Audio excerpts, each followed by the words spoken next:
the journalism profession, we are called on to do stories dealing with tough topics like crime, corruption, and other problems faced by society. And those issues need to be exposed and addressed. But we also share stories of inspiration and hope. People overcoming odds to succeed, or people giving of themselves to help others. For this show, we have assembled some of our inspiring stories from the past few years, and we'll bring you more of them in the future. Here are stories of inspiration.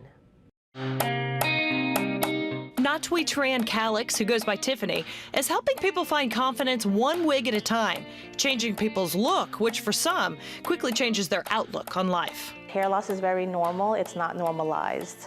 So that's why I'm trying to put the word out there that it's okay. You know, there's a lot of women going through the same things. It's estimated that more than 50% of women will experience noticeable hair loss at some point in their lives. Tiffany experienced it firsthand after her third child was born with postpartum hair loss. She owned a salon and found the condition affected her work. I wouldn't want to go to a salon and trust someone who didn't have good hair to do my hair, you know? So I started looking into hair pieces and alternative hair and started wearing different brands. But as a hairdresser, Tiffany was always tweaking the pieces. After a while, she decided she could make her own. She ended up making a wig that made her feel great about herself again, but she wondered if people knew her secret. Well, I finally did like a post and I was like, hey, this is what I'm going through. I had postpartum hair loss. I'm wearing a wig. No one knows. It looks so realistic. Told them about it, and everyone was like, oh my God, I can't believe it's a wig. The post was a turning point in Tiffany's life. Requests started pouring in, and soon Tiffany had a full-fledged side hustle, making wigs out of her kitchen. It became so much to where I had to decide, like, are you going to do this and jump into this not knowing how it's going to be, or do you want to stay in the salon and be safe? After 14 years as a hairdresser, 11 owning a salon, Tiffany took a chance and made a life change. She started Wigs by Tiffany. In 2019, Tiffany took her assistant from the salon and started making wigs out of a rented apartment. Now she has a 10-person team, and Wigs by Tiffany is in the process of moving into a second studio. This one, 3,500 square feet. Her studio is in Metairie, but her business is global, thanks to social media. I mean, they're just feel-good videos. You know, people always love videos where you make someone cry happy tears, or like you do something heartfelt and things like that. So when it went viral, I was like, oh, that's cool. I didn't expect that, but that's cool. I didn't know what a significant difference it would make. Interviews, articles, mentions, Forbes, Fox News, CBS, ABC, The New York Post, People Magazine, shout-outs from A-list celebrities like Jennifer Garner, Viola Davis, Michelle Pfeiffer, and Jennifer Love Hewitt have helped grow her social media to nearly 500,000 followers. I'm just thankful every day. And without my clients, I wouldn't be here. So, you know, I try and give back to them as much as I can too, because of everything they've given me. And that's the best part of this story. Tiffany was getting so many requests for wigs for children, a product she didn't even offer. Eventually, she figured out how to make them, but she just didn't feel right selling them to children in need. So she vowed to create and donate 5 wigs per month, completely free of charge. Along the way, other people have wanted to help, and the donations have been generous. The kids stuff has been in the works for about 2 years. We've probably made like 150 or 200 wigs for free. This is Clara, a child with Down syndrome who suffers from alopecia areata. The 10-year-old is nonverbal, but you can see the excitement. It reminds you to pay attention to people and what they're saying without saying anything. Tiffany has also started a college scholarship for people in the hair loss world, offering a $10,000 scholarship twice a year. She'll pick the first recipient this month. If you give and you give and you give, you get back so much more. And it's true. I mean, I'm living it now. That advice came from her parents. They came like during the Vietnam War and all that stuff, the fall of Saigon. They came with nothing in their pockets. My dad was, I think his first job was like picking mushrooms or something like that. So they came with nothing, and they grew a business on their own. They owned a convenience store, saved them enough money to open that, had that for 30 years. We grew up in that store, and so we know that money doesn't come from nothing. We know the value of working and giving. What a legacy to pass down. Imagine the ripple effect.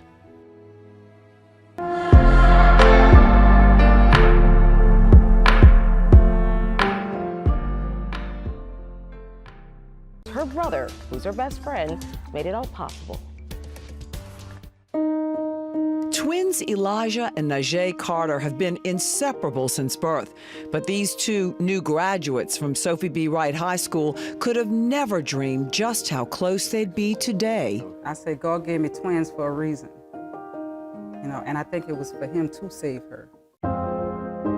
When Najee was only 12, doctors thought her shortness of breath, hives, bruises, and loss of appetite were from allergies or asthma, but they soon learned it was a type of blood and bone marrow cancer, acute myeloid leukemia. I didn't know kids my age could have a sickness like that. So I was like, why me? Like, I'm so little.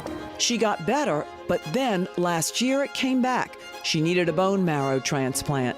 Elijah was her match. He had to give up playing football to do it. You can't bend over, you can't really sit down too long, really. I tried playing football again. It would hurt, but just gotta push through it. He still went to practices to be there for the team. To me, we had a hero walking amongst us with great humility and pride. And to be honest, most of us don't get a chance to save another human's life. It makes me feel like a big brother, even though she's the oldest. It makes me feel good to be able to see her outside of the hospital. Giving to others clearly runs in this family. Their mom had a baby for her sister because she was unable to. Athena says it comes from her grandmother. And she raised us well, and she taught us to be, just give of yourself. Najee is well now, going to UL in the fall to study forensic pathology. And in the spirit of making a career out of helping others, Elijah will be going to Grambling State to become a social worker. And for the rest of her life, Najee can tease him because along with his life-saving bone marrow, he passed on to her not only his blood type, but his allergies and food allergies as well. Meg Farris, Eyewitness News.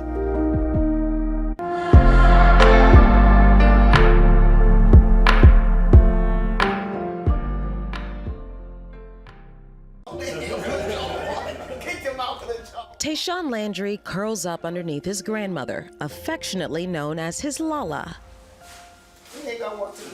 He has an infectious smile and a laugh that puts smiles on the faces of everyone in the room. He says he's excited but nervous. It's his first visit to Baldwin & Company, and he didn't know what to expect. Whenever I seen the book collection, I was like, oh my goodness, that's a lot of books. And while the books usually take center stage at Baldwin, today was about Tayshawn. Involved in chorus and things You sing? like that. Yes, ma'am. You sure you can sing? After learning of his online bullying incident, DJ Johnson reached out to Tayshawn's family to treat them to a day of kindness. We saw the story. We just wanted to make sure that the world knew that little random acts of kindness can also go out and change the world. And he enlisted the help of Baldwin & Company's regular customers, who shared words of kindness and encouragement. Something that some say has become a lost art, especially on social media. It not just affects like Tayshawn, it also affects the whole family. The Surgeon General recently released a 25-page report calling for more research into social media's impact on youth mental health. The advisory finds social media presents a profound risk of harm for kids. So I'm from Brightside. With that in mind, DJ enlisted the help of a therapist to give Tayshawn and his family an outlet on this day of kindness. You don't know what they're going through on the other side. Kindness can go a long way. That's all we have. That's like the one thing that's left untouched, I guess, by social media or by the way technology is and the way we interact with the world. And for Tayshawn and his family, the overflow of kindness didn't stop there. After all, you can't visit a bookstore without leaving with a few books. Selections from Baldwin. But that's not all. Carry your stuff in if you're going to church. Greg Little represents an organization based in Atlanta, Georgia called Caring for Others, fitting for this day built on kindness and compassion. They top it off with a lunch fit for a king, a special request by Tayshawn of steak and potatoes, seated around the table with his family and his new friends. Wow. She was one of the luckiest. And no mention of the mean-spirited act that brought them there in the first place. Instead, Tayshawn leads a thankful prayer for kindness shown to him that day, kindness his Lala hopes will be shown to others. I thank God for all the people that's showing Tayshawn kindness and love and consideration because they don't have to do it. Nobody have to do this. And while Tayshawn was at a loss for words, on camera at least, his smile said it all. Just goes to show how simple acts of kindness can really turn things around.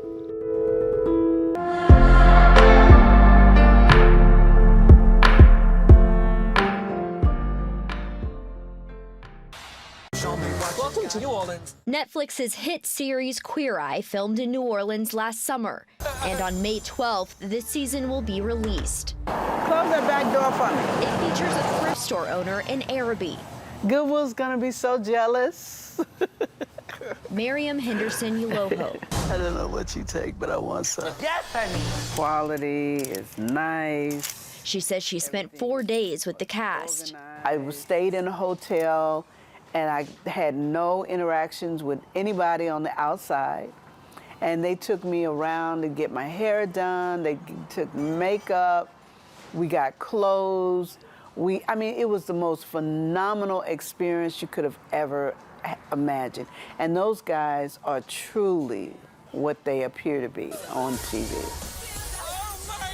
You have opened my soul. Each episode starts with the Fab Five surprising the nominee selected to get a makeover.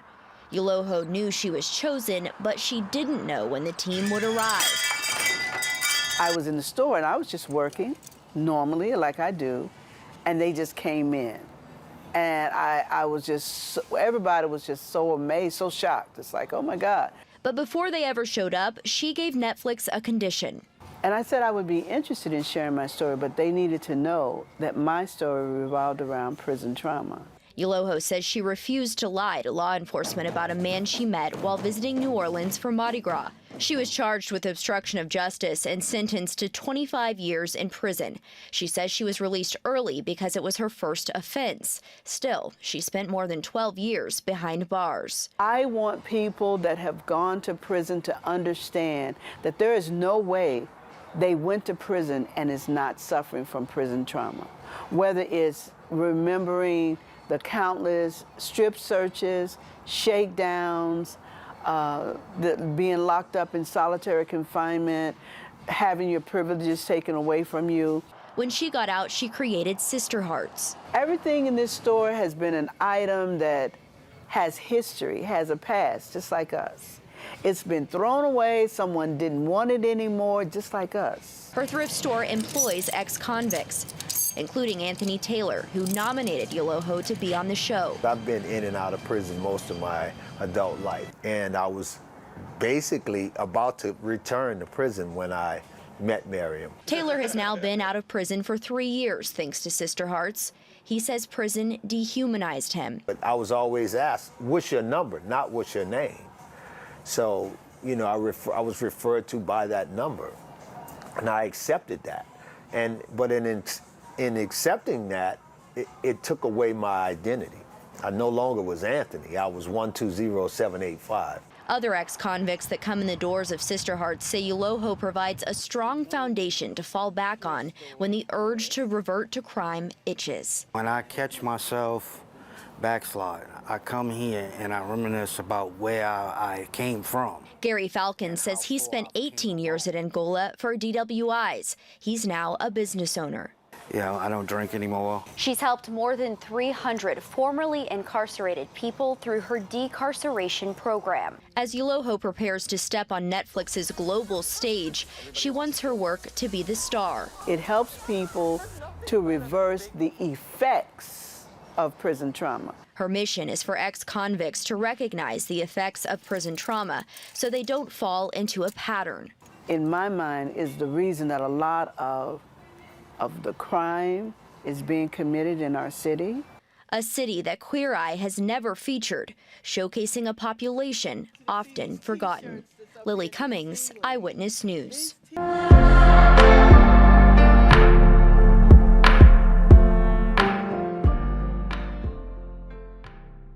I went to school one day.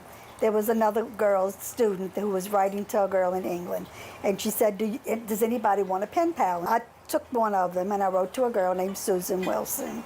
But I did not get back a letter from Susan Wilson. I got back a letter from Shirley Convey. And I found out that Shirley read the other letter and decided we had more in common. So we swapped letters. That first letter Gloria Bruce sent to England was in 1953. 70 years later, she and Shirley Clements are still best friends, or as Clements says, sisters. We're like mental telepathy, aren't we? I mean, it's just, yes, it's just brilliant. I don't know, You just know. I mean, she's just wonderful. Bruce has kept every letter Clemens has ever sent her, the very pages that hold their earliest memories, laughs, and connections. We used to go to the to the mailbox every day and look.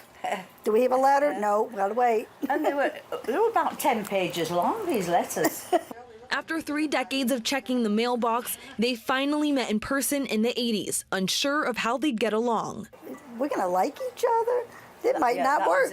I know. What if we don't? Yeah. What if we don't like each other? We got on like a house on fire. Their worry quickly dissolved and instead evolved into trips back and forth every few years and travels all around the world with each other's families and friends. Clemens has even gotten to enjoy some of New Orleans' traditions. One of her favorites, Mardi Gras. She's caught beads and waved to floats, but now to celebrate their 70th anniversary, the two besties will get to experience the other side of a parade. Bruce and Clemens will be riding in the St. Patrick's Day Parade in Metairie. Yes, I can't think of anything more appropriate now, can you? I mean, I've been to Mardi Gras so many times. They're throwing cabbages at them now. Celebrating a friendship that started through an envelope. They're just the sweetest.